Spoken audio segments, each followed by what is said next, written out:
When a father loses his son, you know what he does? Rips his clothes. What happened when Jesus died on the cross? The veil was torn from top all the way to the bottom.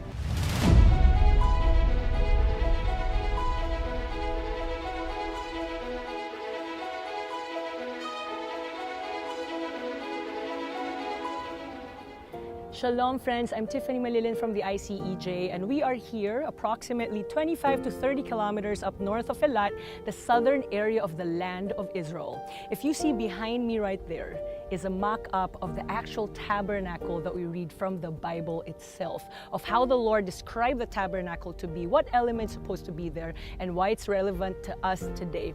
Join me and our friend Marco, and let's see what it's like inside.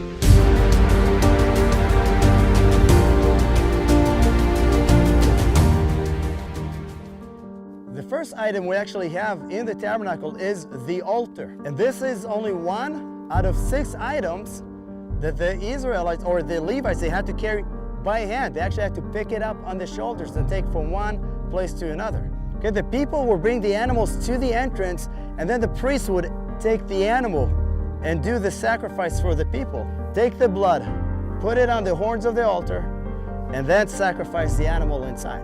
We're talking about probably hundreds of sacrifices every single day. That's why God was so specific about all the details if you read it. Why are all the details? Well, because everything has a meaning.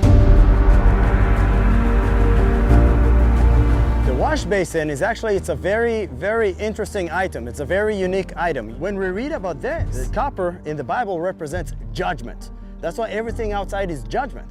All the judgment around the sacrifices and everything. Also here, every time the priest would come to wash, what could they see? Their own reflection from the mirrors in the water. They see the sin, they see the blood, but it's only after the cleansing of the water, the living water, Maim Chaim, only then they could really be purified from all the sins, and then they're allowed to enter into the holy place.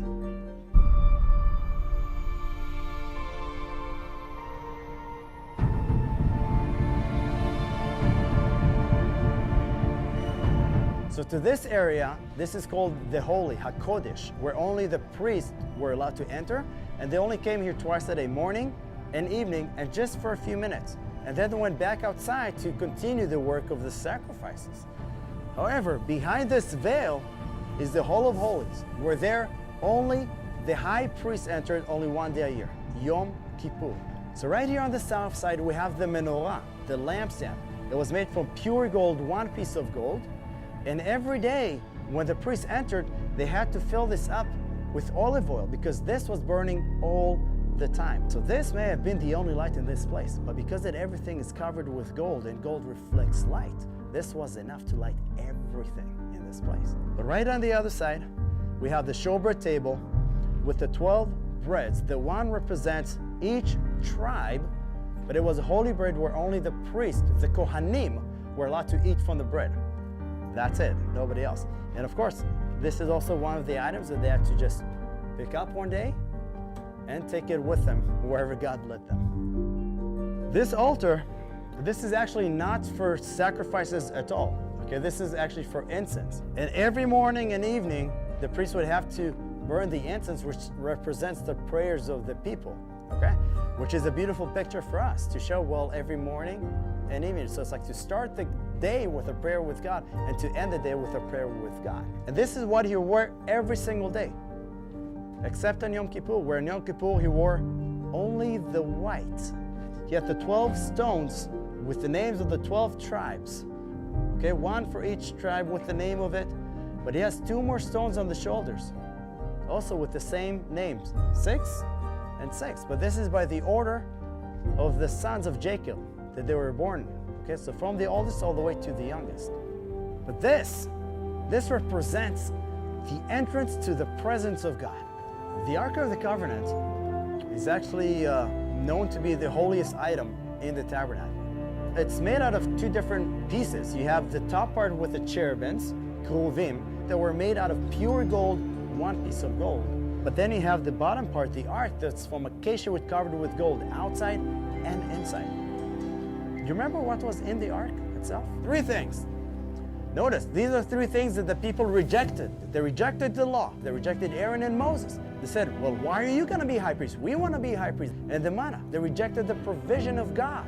What they didn't understand that those three things represent Jesus. I do want to say one thing about the cherubims that we do know.